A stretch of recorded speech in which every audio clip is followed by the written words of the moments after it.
Les amis, je suis content de vous retrouver. Bienvenue à toutes et à tous dans ce débrief, donc débrief du Prime numéro 13. C'était un petit peu les quarts de finale de cette Star Academy. Donc on connaît maintenant l'affiche des demi-finales. On savait que Ebony était la première demi-finaliste à pouvoir dire oui, ça y est, moi je suis dans les quatre dernières. Et donc on connaît les trois autres maintenant qui la rejoignent. Vous le savez, c'est Ulysse qui est resté à quai, entre guillemets, donc qui n'a pas été choisi par le public. Et Charles, Marine et Franck vont accompagner Ebony en demi-finale. Ce qui s'est passé, c'est qu'Ebony avait le privilège du roi, de la reine en l'occurrence, c'est-à-dire qu'elle pouvait composer ses demi-finales. Ebony a choisi d'être opposée à Franck, ce sera le 18 janvier, et juste avant le samedi 11 janvier, donc la semaine prochaine, nous aurons donc la demi-finale entre Charles et Marine. On va parler de tout ça, on va revenir en détail, je vais vous poser plein de questions, il va y avoir des choses. D'abord, un mot évidemment, bonne année à toutes et à tous, bonne santé surtout pour vous et vos proches, je vous souhaite le meilleur, plein de belles choses bien entendu, mais surtout à la santé, c'est le plus important. Donc, je vous rappelle, un maximum de pouces, les amis, ce serait bien d'en mettre, mettez des pouces comme ça sur la vidéo, ne vous gênez pas, surtout ça donne de la force, du soutien, de l'encouragement. Merci à vous de jouer le jeu. Et puis réagissez tout au long de ce débrief, en commentaire, vous répondez entre vous, vous me répondez par rapport à ce que je dis, vous posez des questions, vous me posez des questions, etc. Vous savez que j'essaie un maximum d'interagir avec vous, bien évidemment, chaque semaine. Et puis, si vous n'êtes pas abonné à la chaîne, activez l'abonnement, la cloche, etc. Vous connaissez le truc. Bref, en tout cas, bienvenue à toutes et tous. Nous sommes plus de 12 500 sur la chaîne au moment où je vous parle. Merci, ça fait chaud au cœur. Je vous rappelle, les amis, qu'il y a un truc très sympa à gagner en fin de saison, donc que je mettrai en jeu, je vous expliquerai ça sur les 2 dernières émissions. Il y a un easter egg dans plusieurs débriefs des Primes. Alors il y a les débriefs numéro 6, 7, 8, 10, 12 et maintenant le débrief 13, il y aura aussi un easter egg, c'est-à-dire qu'à un moment dans la vidéo, je vais prendre une voix qui n'a rien à voir avec la Starac et je vais dire un truc. Voilà, je vais dire un truc avec une voix vraiment, allez, une imitation et tout. Il faut relever la voix du personnage, de la personne, et puis et noter la minute et la seconde à 5 secondes près, on va dire. Et puis si la première personne en fait qui à la fin de la saison m'enverra tous les easter eggs en fait complets, la plus rapide, donc la personne la plus rapide remportera ce cadeau très sympa. Avant de faire le débrief performance par performance comme d'habitude, j'ai quelques questions, j'ai beaucoup de questions ce soir à vous poser, vous répondrez en commentaire et on y reviendra plus en détail en fin de vidéo. Je vous rappelle la timeline dans la description de la vidéo, vous pouvez cliquer sur la partie qui vous intéresse le plus, comme ça c'est plus rapide, vous pouvez revenir et switcher entre les parties, ne vous gênez pas. La première question elle est globale, comme d'habitude c'est toujours la même. Qu'avez-vous pensé en quelques mots de ce Prime numéro 13? Est-ce que vous avez passé un bon moment? Est-ce que vous avez aimé? Est-ce que vous avez trouvé ça long? Dites-moi. La deuxième question, c'est un petit peu la même aussi que d'habitude, c'est quelle performance avez-vous préférée? Allez, vous pouvez choisir 1, 2 à 3 chansons, on va dire max, et vous me dites ce que vous avez adoré comme moment. La troisième question, c'est que pensez-vous des demi-finales à venir telles qu'elles ont été composées par Ebony? Je vous rappelle qu'Ebony a fait le choix, elle affrontera Franck dans la deuxième demi-finale et elle a choisi Charles et Marine pour s'affronter dans la première demi-finale. Qu'est-ce que vous pensez de ce choix-là? On y reviendra beaucoup plus en détail en fin de vidéo avec donc mon analyse, on va dire. Et puis, quatrième question, Ulysse devait-il quitter l'aventure? Est-ce que vous auriez aimé le voir en finale, par exemple? Vous me répondez, et puis par extension, je vous demande si selon vous, Ulysse pourra faire une carrière dans la chanson, dans la musique. Et puis, bien entendu, le bonus, quelle note sur 20 donnez-vous à ce prime time? Vous en avez l'habitude. Bref, on attaque tout de suite le débrief, perf par perf, j'ai beaucoup trop parlé déjà. Bon, cette semaine, pas d'hymne recommence-moi, donc l'hymne de la... Vous savez, on l'a écarté, de plus en plus d'ailleurs, recommence-moi de Santa, vous avez remarqué, semaine après semaine.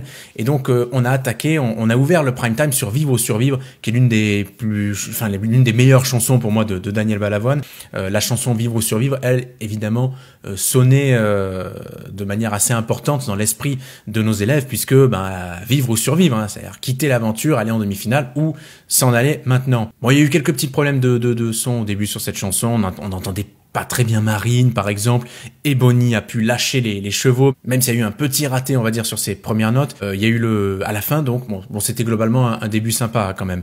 Et puis, il y a eu le rappel, ça, je pense que vous l'avez noté, peut-être, de Nikos, qui a rappelé que l'aîné Elle faisait partie des voix fortes l'année dernière et elle a été éliminée aux portes des demi-finales, mesdames, messieurs. Et donc c'était je sais pas, un petit clin d'œil fait pour Lenny et puis pour dire que parfois on peut avoir une super voix, une grande voix et rester à quai et ne pas aller au bout de l'aventure. Bon bref, je passe avec la deuxième performance. Je ne suis qu'une chanson donc de Ginette Renault. Franck s'en est plutôt bien sorti, je trouve, même s'il a un peu moins maîtrisé, parce que c'est une chanson très particulière, on passe vraiment d'une tona à une autre et tout, c'est hyper particulier. Je trouve qu'il a un peu moins bien maîtrisé ça de son côté, mais il était quand même plutôt bon. Ulysse, bon, il y avait de l'interprétation, il y avait même de l'émotion, mais bon, c'est Ulysse, quoi, la technique vocale, comparée à ses compagnons d'aventure, aux autres élèves, c'est pas ça, quoi. C'est pas ça. On va pas se mentir, appelons un chat un chat. Marine, j'ai trouvé que c'est celle qui a le mieux chanté. Un tout petit peu, on va dire que si je devais mettre une note, je mettrais 9 sur 10 à Marine et je mettrais 8,5 à Charles, par exemple, sur cette performance-là. Parce que Charles a été super, franchement, super voix. C'est très très fort, mais quand même Marine, pour moi, a mieux joué avec les harmonies. Elle a une plus jolie maîtrise vocale encore que Charles. Donc je dirais que sur cette perf-là, Marine est très légèrement devant Charles, mais les deux sont largement devant leurs camarades. Je trouve sur cette perf, en tout cas. Ebony avait droit à un solo, donc sur l'hymne à l'amour d'Edith Piaf, évidemment réinterprété à l'occasion des Jeux Olympiques au sommet de la Tour Eiffel, un soir de pluie, donc pour les Jeux Olympiques par Céline Dion. Bon, Ebony, c'était génial. C'était génial, franchement. Je vais attaquer par le mauvais, mais il y a eu quelques petites fausses notes à la fin quand même. À un moment donné, l'oreille, elle a fait ça 2-3 fois. Mais pourquoi? Parce que je pense que déjà, il y a plusieurs choses qui peuvent l'expliquer. Ebony, elle a pas encore toute la maturité vocale d'une artiste qui chante depuis 20 ans sur scène, ou en prime time tous les soirs, machin et tout. Il y a la fatigue aussi, il faut pas l'oublier. Et puis il y a le stress, bien entendu. Stress des examens, comme dirait. Non, mais non, pour le coup, elle était déjà qualifiée. Donc bon. Mais quand même le stress de la performance, de s'attaquer à un monument de la chanson française, l'hymne à l'amour. Mais on lui pardonne tout ça parce qu'en fait, sa performance, elle était extra, quoi. Franchement, il y avait de la douceur, il y avait de la puissance, il y avait de sublimes harmonies, les petites sorties comme ça de phrases qui étaient toutes douces et tout, ou peut-être que au début de la saison, elle aurait lâché un peu plus, et là, c'était vraiment tout en maîtrise. J'ai beaucoup aimé son interprétation. Bravo à Ebony. J'enchaîne rapidement pour qu'on ne perde pas trop de temps avec donc la perf d'Ulysse qui était seule sur Cendrillon de Téléphone. Bon, je vais passer assez rapidement dessus parce qu'il n'y a pas énormément de choses à dire là-dessus. J'aime bien Jean-Louis Aubert, etc. Mais le choix des chansons, évidemment, Ulysse, on lui fait chanter des choses qu'il peut chanter. Et le registre est quand même un peu limité comparé aux autres. On va pas se mentir, là aussi. Donc bon, voilà, il a fait ça bien, il y avait de l'enthousiasme, etc. Mais je vais pas m'épancher plus là-dessus. C'est pas une performance incroyable. Voilà, c'est pas ça nécessite pas une performance incroyable. Marine ensuite avait un tableau chant-danse. Alors je sais, j'ai regardé un petit peu ce qu'il disait sur les réseaux sociaux. Juste, évidemment, c'était sur I Am What I Am de Gloria Gaynor. Bon, c'était quand même pas mal. Et je sais que certains ont dit, bon, oui, c'était un tableau danse, mais on n'a pas vu la danse. Bon, elle a quand même marché. Elle a pas mal marché même. Et c'est vrai qu'il n'y avait pas de mouvement, il n'y avait pas de chorégraphie, on va dire au sens danse du terme, je sais pas comment vous le dire. Mais sinon, elle n'est pas tombée, vocalement je veux dire. Il y avait quelques petits cris, on sentait quand même que c'était assez difficile pour elle, je pense physiquement, d'être totalement dans l'investissement vocal, etc. Donc c'était pas sa meilleure performance de la saison des dernières semaines, loin de là, mais elle s'est pas écroulée, elle s'est pas ridiculisée, c'était correct, plus que correct même. Donc voilà, il y a eu quelques notes très très bien lâchées aussi. Voilà, ne soyons pas trop durs, c'était quand même une belle performance, mais on sentait quand même qu'elle était un peu en souffrance. Voilà. Ensuite, après la pub, bon, il y a eu le moment le moment DJ Dug, etc. Bon, je passe rapido là-dessus. Puis Franck et MC Solar avec Bouge de là. Bon, le pauvre Franck quand même. Alors déjà, on l'entendait très très peu. On entendait peu aussi Claude, MC Solar. Bon, j'aime bien MC Solar, mais disons que si tu veux choisir une chanson pour un peu envoyer Franck vers le banc des éliminés, là aussi elle fait partie de la shortlist, quoi, c'est-à-dire des chansons qu'on va lui donner, parce que c'était pas une incroyable chanson pour se défendre, on va dire que c'était pas fou comme choix, mais il a été mieux ensuite, un peu mieux gâté, mais c'était pas foufou comme choix, quoi. Voilà, même si la perf en elle-même était sympa, etc. Mais c'est pas le truc où tu vas te dire waouh, cet artiste, mais il faut que je veux le voir en demi-finale parce que bon, bref. Bon les amis, je sais pas où les Cathy, mais ce qu'il faut savoir, c'est que tu peux pas être nommé 2 fois. peux pas être nommé 3, tu peux être nommé 3 fois, tu peux pas être nommé 4 fois. Tu peux être nommé 4 fois, tu peux pas être nommé 5. C'est Jeff Tuche, avec un T. T'as suivi ou t'es là ou t'es pas là? Je sais pas, tu vas me le dire. Bon, j'enchaîne avec Charles qui avait une très grosse performance Rise Like a Phoenix de Conchita Wurst. Conchita Wurst, donc je me rappelle que j'avais vu ça en direct et tout, c'était en 2014. Incroyable performance, hein, artiste autrichienne. Conchita, qui avait été incroyable. C'est l'une pour moi des meilleures chansons d'Eurovision, toute édition confondue. Et honnêtement, je trouve que c'est la chanson la plus dure qui a été interprétée cette année dans la Starac. Cette chanson, c'est un combat. Elle est terrible, cette chanson, franchement, à interpréter. Et Charles a été fantastique. Il a été fantastique. C'était pour moi quasi parfait, honnêtement. Alors oui, il y a toujours ce problème qui est un peu, je pense, son défaut, qui est peut-être physique en fait, parce que on a l'expression qu'on a, il y a des gens qui ont un regard, on va dire, plus, j'aime pas trop parler du physique, on va dire, mais t'as des visages en fait qui ont un regard plus pétillant qu'un autre, ou ceux qui ont l'air un peu plus taquins que d'autres, ou ces choses-là. Et Charles a plus de mal, je pense, à montrer certaines émotions. Oui, il y a ce problème de regard parce qu'on a l'impression que s'il chante à la queue leu et qu'il chante Rise Like a Phoenix, il a un petit peu la même expression, le même regard. Après, sur la voix, etc., sur l'investissement, enfin, il est incroyable, quoi, Charles. Mais je le dis tout le temps, depuis le premier Prime, c'est fantastique ce qu'il fait. Et ce qu'il a fait sur cette performance-là, c'était, encore une fois, fantastique. Vraiment. Très honnêtement.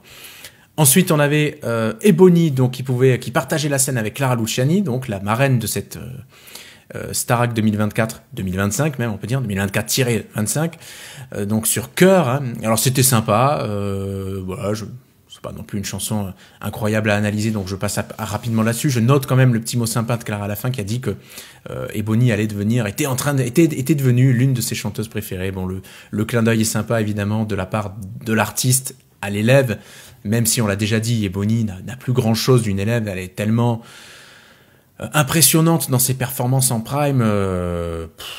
Franchement, c'est dur pour moi de lire des choses négatives parfois sur Ebony, des critiques, etc. parce que je trouve qu'elle a une telle maîtrise vocale, un tel coffre, et elle dégage tellement sur scène. J'ai du mal à comprendre les critiques envers Ebony, honnêtement. Moi, je trouve que sa place en demi-finale, elle est complètement méritée. Bon, après, il y avait vous savez, de temps en temps, il y avait des messages, etc. pour les uns et les autres. Chose à penser, notamment pour les demi-finales, etc., c'est que pour Marine, parce qu'il y a eu le message pour Marine, c'est un peu la réflexion que j'avais fait aussi sur les Miss France, c'est-à-dire des départements, des communautés, etc. Dans le Nord, par exemple, on est très, très, très mobilisé. Comme dans la Martinique, on est très, très, très mobilisé, etc. Et le fait que Marine vienne du Nord, là, sur un territoire où on se mobilise par exemple beaucoup plus que dans le sud, je suis bien placé donc, du coup pour le savoir, elle a des chances d'avoir un gros soutien du public avec elle, pour la demi-finale et puis peut-être au-delà. Donc voilà, ça c'est pas un truc à négliger, mine de rien. Et justement, puisqu'on parle de Marine a été rejointe par Elena, donc demi-finaliste de l'année dernière, qu'on n'a pas oublié évidemment, sur l'une de ses chansons, Mauvais Garçon. Bon, pas incroyable cette chanson là aussi, dans l'analyse, il n'y a pas des masses de choses à dire, on va essayer de rattraper un peu, c'était plutôt sympa là aussi comme performance, il n'y a pas de truc horrible qui a pu sauter à mes oreilles, c'était une performance correcte, il n'y a pas grand chose non plus à dire là-dessus. J'enchaîne avec une autre performance où là aussi il n'y a pas énormément non plus à dire, c'est Charles, donc qui partageait la scène cette fois avec Gaëtan Roussel, donc Louise Attaque bien entendu. Je t'emmène au vent, bon titre iconique hein, évidemment, on va passer rapido, c'est la chanson des soirées étudiantes par excellence, je t'emmène au vent. Donc voilà, c'était un moment aussi sympa, punchy et tout, c'était l'occasion de faire la fête, de chanter et tout. Et puis ensuite là, c'était un peu plus sérieux derrière pour Franck qui avait un morceau aussi à interpréter, Pour ne pas vivre seul de Dalida. Moi je dis bravo Franck parce que c'était bien interprété, c'était bien chanté, bien incarné. C'est une chanson qui je trouve lui va bien et franchement plus les semaines passent et plus je me dis quand même que Franck c'est un interprète, voilà, c'est un très bon interprète. Et donc bravo à lui parce qu'il m'a transporté moi sur cette chanson, donc j'ai trouvé que c'était une belle perf. Bravo à Franck donc pour cette interprétation là. Vocalement aussi c'était tout à fait bon, bravo à lui pour cette perf qui contrebalance avec le Bouge de là qui l'a pas vraiment mis en valeur, donc avec MC Solar. tout à l'heure, mais enfin juste avant. Mais bon voilà, bravo en tout cas Franck pour cette perf. Ensuite Ulysse, Faut que tu m'aimes avec Stilto, que moi j'appelle Stiletto, alors, et que je surnomme affectueusement Petit Stylo, Stiletto. C'est comme Pochettino dans le foot, la petite poche. Bref, c'est n'importe quoi, c'est des délires. Bon voilà, je passe, hein, il y avait un tapis qui fonctionnait, l'autre qui fonctionnait pas, donc du coup il y en a une qui dansait, l'autre qui marchait. Bref, c'était pas non plus une performance folle, on va pas trop s'arrêter là-dessus, c'était une petite chanson, je connaissais pas, moi, ni l'artiste ni la chanson, personnellement. Mais voilà, bon, je bypass rapidement là-dessus. Ensuite, on a eu quelques mots donc des 4 élèves en compétition ce soir. J'ai trouvé en 2 mots comme ça rapidement que Franck, qui a été le premier à s'exprimer, a été pour moi le plus convaincant, celui qui a donné le moins le sentiment de lire, mais plus d'essayer de transmettre quelque chose. Hein. Je pense que c'était Franck sur ce coup-là. Voilà, je passe. Collégial ensuite sur L'amour existe encore, une très belle chanson. Les Enfoirés l'ont reprise récemment, donc ou il y a quelques années, je sais plus, mais ça m'avait voilà. Donc chanson de Céline Dion, bien entendu. Avec Ebony en lead, hein, en leader, et puis les autres élèves qui tournaient un peu autour d'elle, enfin c'était elle plutôt qui tournait autour des autres élèves et qui chantait donc avec elle. C'était un très joli moment, voilà. Ebony a lâché encore une fois quelques très très bonnes notes, hein, belle maîtrise. C'était un moment encore un peu un moment suspendu, comme on dit, j'ai bien aimé. Et puis il y avait l'ultime collégiale avec Clara Luciani, donc sur Tout pour moi, qui est une chanson tirée de son dernier album. Les résultats ensuite, donc des demi-finales, et on a appris donc que Charles, Marine et Franck, dans cet ordre-là, étaient les demi-finalistes avec Ebony, et que donc Ulysse était éliminé. Voilà, donc Ebony donc directement en demi-finale. Ebony a fait son choix, elle a choisi Franck. Ce sera le 18 janvier, et avant on aura la demi-finale restante, donc Marine, Charles, donc le samedi 11 janvier, samedi prochain. Les questions, les débats de la soirée. La première question, qu'avez-vous pensé en quelques mots de ce Prime numéro 13, les amis? Eh bien écoutez, j'ai trouvé que c'était un Prime, encore une fois il y avait de belles mises en scène, vraiment c'était propre, c'était soigné. J'ai bien aimé qu'on ait eu aussi l'orchestre en accompagnement sur plusieurs prestations, c'était plutôt cool. On n'a pas eu cette année de Prime avec l'orchestre philharmonique d'ailleurs, il me semble, alors qu'on l'avait eu sur les 2 précédentes saisons. Donc c'était un Prime plutôt bien, pas si long que ça non plus. On aurait pu faire plus court encore si on n'avait pas meublé ou rajouté une petite collégiale en plus à la fin, tout ça. Mais c'était un Prime correct, agréable à suivre, il y avait plutôt de performances sympas. Voilà, le choix des chansons était plutôt pas mal aussi. Donc ouais, j'ai bien aimé quand même ce Prime. Bon, c'était pas le meilleur, mais c'était un Prime sympa. Quelle performance avez-vous préférée? Alors là, je vais remonter le fil avec vous. Moi, j'ai plusieurs performances qui m'ont marqué. Évidemment, l'hymne à l'amour, donc d'Ebony. Je vous ai expliqué pourquoi, parce que malgré quelques petites faussetés, elle a lâché des notes sublimes, incroyables. Bref, vraiment, c'est fou. Vous dites en 2 mois et demi, c'est quand même impressionnant ce qu'elle fait. Donc bravo Ebony.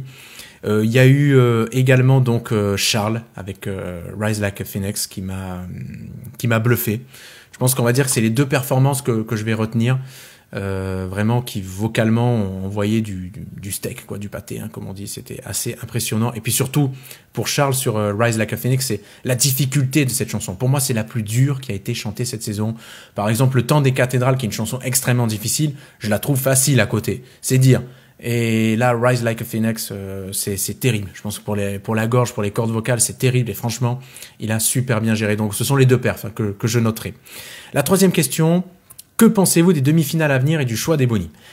Je vous pose la question, bien entendu, vous pouvez répondre en commentaire. Si j'ai un avis à vous donner, c'est que je pense que, un peu comme on le voit d'ailleurs dans Koh-Lanta, au moment où celui qui gagne les poteaux doit choisir son finaliste, je pense qu'Ebony a, mine de rien, fait un choix stratégique. Parce que Franck est pour moi... C'est pas méchant ce que je dis, mais et vous savez que depuis le début aussi, je dis que j'aime beaucoup Franck, son timbre de voix, qu'il chante très bien, qu'il a une super maîtrise vocale, Franck, donc je suis content de le voir en demi-finale. Mais pour moi, il est le plus faible des 4 encore en lice, c'est-à-dire que je pense que Ebony peut l'étouffer un peu vocalement. Selon ce qu'ils chanteront ensemble, par exemple, on sentira une différence. Forcément, il y a des choses que Franck ne pourra pas faire face à Ebony, vocalement. Et donc... c'est peut-être là qu'elle prendra le dessus. Je sais pas. Après, peut-être qu'on verra ce qu'ils chantent et ce qu'ils interprètent.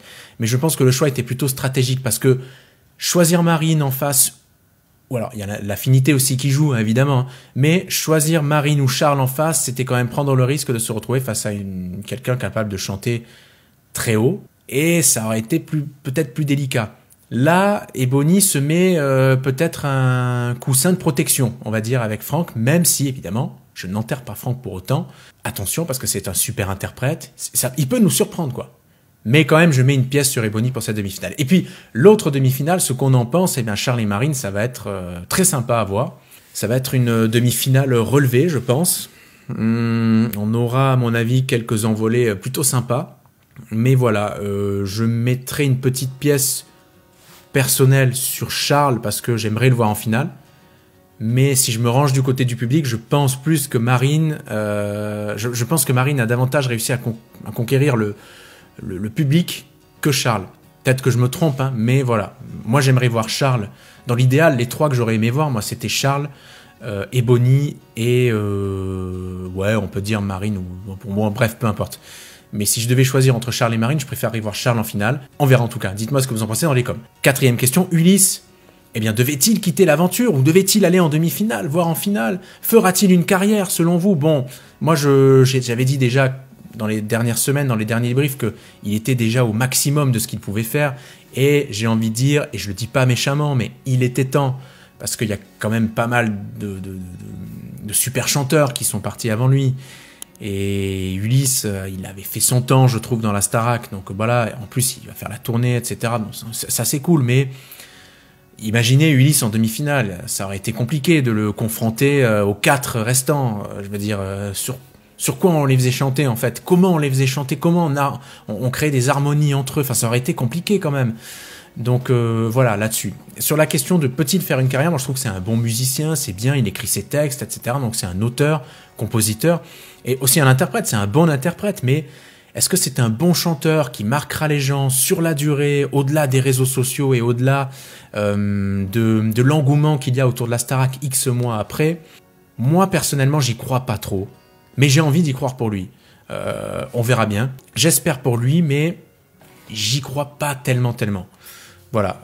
Mais on verra. Voilà. Je sais pas ce que vous en pensez. Dites-moi dans les coms. Et puis, on termine avec la note donc sur 20 de cet épisode, de ce prime time. Écoutez, moi je mettrais une note de 13 parce que c'était un prime plutôt sympa, c'était bien, il y avait de la compétition, il n'y a pas eu trop de moments de creux, donc voilà, c'était plutôt un prime cool, un quart de finale on va dire cool, et on se donne rendez-vous les amis, je vous donne rendez-vous pour les demi-finales de la semaine prochaine, donc dans une semaine très exactement ici, même jour, même heure, même pomme, donc pour eh bien faire le débrief ensemble de cette première demi-finale qui aura opposé donc Charles à Marine.